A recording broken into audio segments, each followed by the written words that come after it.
sociedad ahora, hermano. Era muy diferente cuando vemos, hermanos, cómo se tolera, se disfruta y se aplaude la maldad en todas las formas, dijéramos, entretenimientos, películas, modas, estilos de vida. ¿Cómo es, hermano? ¿Cómo es nuestra sociedad al respecto? No hay mucha diferencia. En aquellos tiempos, dice la palabra del Señor, Isaías capítulo 5, el verso 20, hermano, que a lo bueno le llamaban malo, a lo malo le llamaban bueno, a lo dulce para ellos era amargo, y lo amargo para ellos era dulce. ¿No le parece ese pensamiento cercano o parecido o semejante a los días que estamos viviendo? Pero no solamente así era la sociedad. Volvamos a Génesis capítulo 6. Estamos viendo el medio ambiente en que se desarrollaba, ¿no?, la fe de este hombre. Dice el verso 1 y el verso 2. Aconteció que cuando comenzaron los hombres a multiplicarse sobre la faz de la tierra y les nacieron hijas, viendo los hijos de Dios, note esto, que las hijas de los hombres eran hermosas, tomaron para sí mujeres, escogiendo entre todas. Los matrimonios mixtos, hermano, entre los hijos de Dios y las mujeres paganas, hermano, se estaba volviendo una costumbre, y esta mala decisión de los hijos de Dios, ¿no?, hacía que se multiplicara la maldad. Que se multiplicara la maldad, porque lo hacían solamente en base, la decisión, en base a la apariencia externa. ¿Qué es lo que miraban los hijos de Dios en estas mujeres? ¿Sí? Solamente lo externo, trayendo esto, hermanos, que la maldad fuese multiplicada aún más y más. ¿Qué dice la palabra del Señor a nosotros al respecto del Nuevo Testamento? Bueno, dice 2 Corintios capítulo 6, el verso 14, no os unáis en yugo desigual con los incrédulos. No os unáis. ¿Qué más? Porque ¿qué compañerismo tiene la justicia con la injusticia? ¿Y qué comunión la luz con las tinieblas? ¿Y qué concordia Cristo con Belial? ¿O qué parte el creyente con el incrédulo? ¿Y qué acuerdo hay entre el ídolo de Dios, el templo de Dios y los ídolos? Porque vosotros sois el templo del Dios viviente. Como Dios dijo, habitaré y andaré entre ellos y seré su Dios, y ellos serán mi pueblo. Quizás, hermanos, no aplica aquí el contexto al matrimonio, pero podemos aplicarlo, hermanos, para aprender y darnos cuenta del consejo divino de nuestro Dios. Esta era la parte de la sociedad en que vivía Noé. Pero, volviendo a Génesis, vea cómo en el capítulo 6, pero ahora en el verso 11, del verso 11 al verso 13, dice ahí la palabra del Señor, hermano,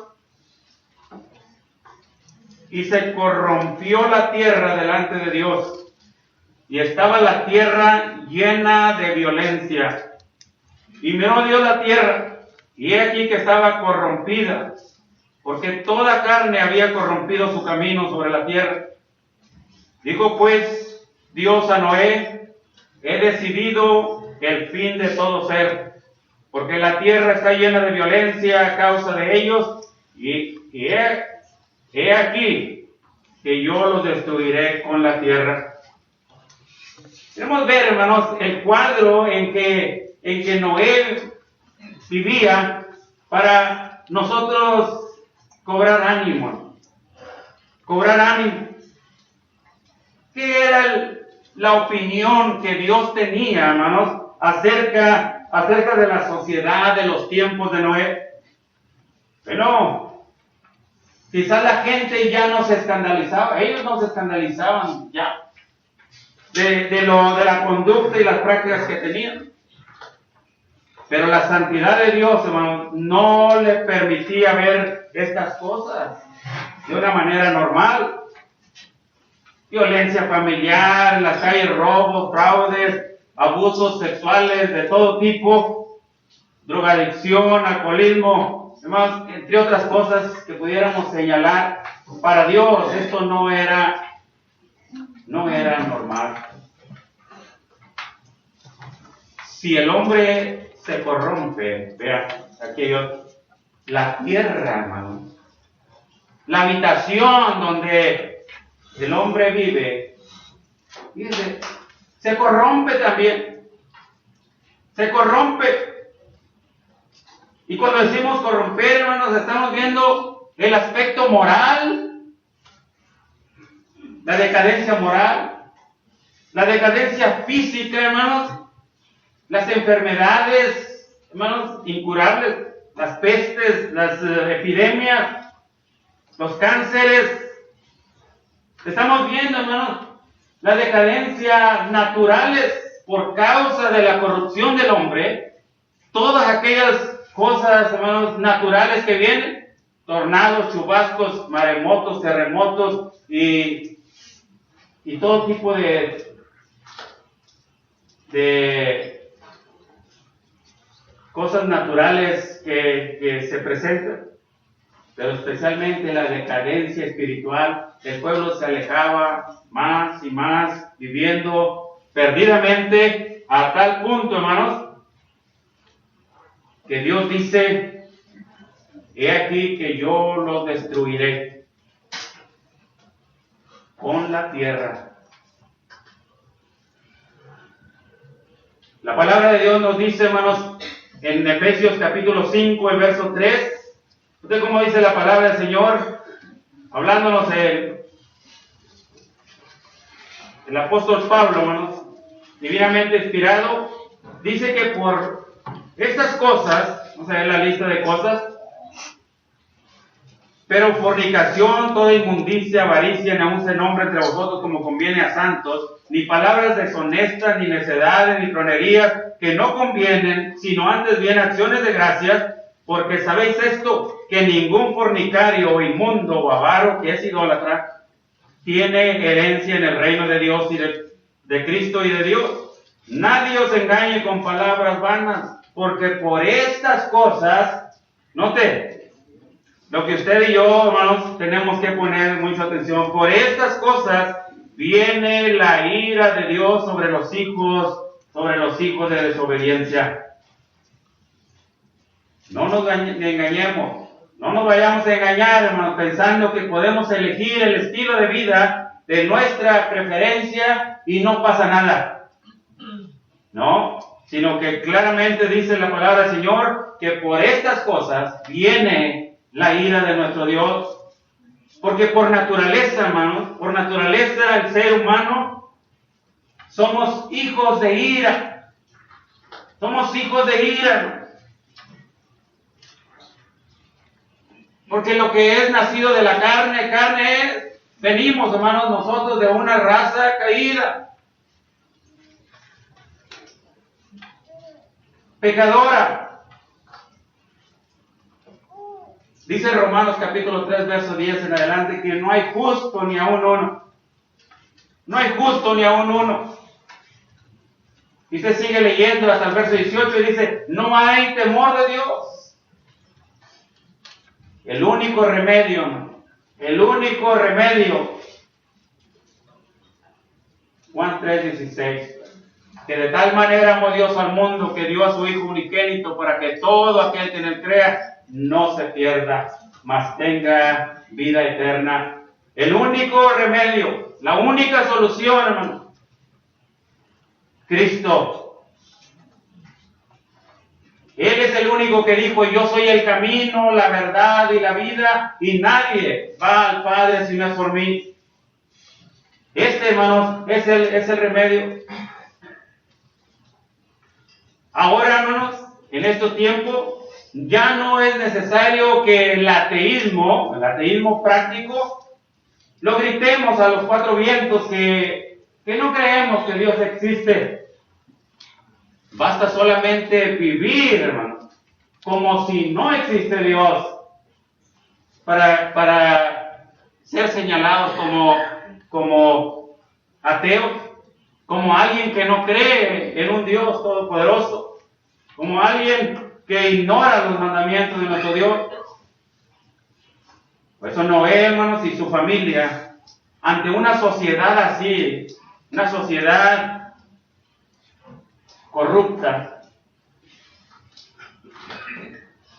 llena de violencia, donde sus corazones, los pensamientos del corazón eran de continuo hacia el mal, Noé, dice la palabra del Señor, hermanos, de acuerdo a Génesis, en el verso 9, dice, hermanos, de acuerdo a lo que ahí dice, Noé venía a ser como un luminar en medio de una generación maligna y perversa. Esto era, hermanos, Noé y su familia, como luminares en medio de una generación maligna y perversa. Filipenses 2:15. Noé, en medio de esta sociedad, estaba en contra de la misma corriente del mundo. Aunque estaba todo corrompido y lleno de injusticia, él y su familia, hermano, se mantenían apartados de estas prácticas pecaminosas, sirviendo a Dios fielmente. Él no se dejaba regir por la corriente de a la tierra que fueres, haz lo que vieres, no. Él no se dejaba llevar por las grandes multitudes, pues son más, hay que seguir a la mayoría. No, él seguía, hermanos, firme. Dice el verso 9, Noé, varón justo, era perfecto en sus generaciones, con Dios caminó Noé. A semejanza, hermanos, de Enoc, podemos darnos cuenta que caminó con Dios, es decir, se dio testimonio, hermano, se dio testimonio de que vivía con Dios. De que vivía con Dios. De que estaba de acuerdo conforme a la voluntad de Dios. Porque el libro de Amós, capítulo 3, el verso 3, dice eso: andarán dos si no estuvieran de acuerdo. Imposible.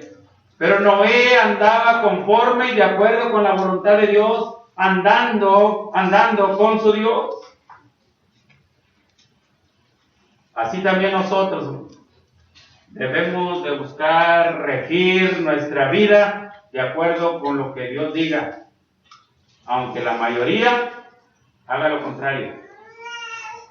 Dice en Colosenses capítulo 3, el verso 7, hermano, y todo lo que hacéis, todo lo que hagáis, sea de palabra o sea de hecho, hacedlo siempre en el nombre del Señor Jesús, dando gracias a Dios Padre por medio de él. Tenemos que reconocer, hermanos, la Biblia como la autoridad, como la palabra de nuestro Dios, como la voluntad de nuestro Dios.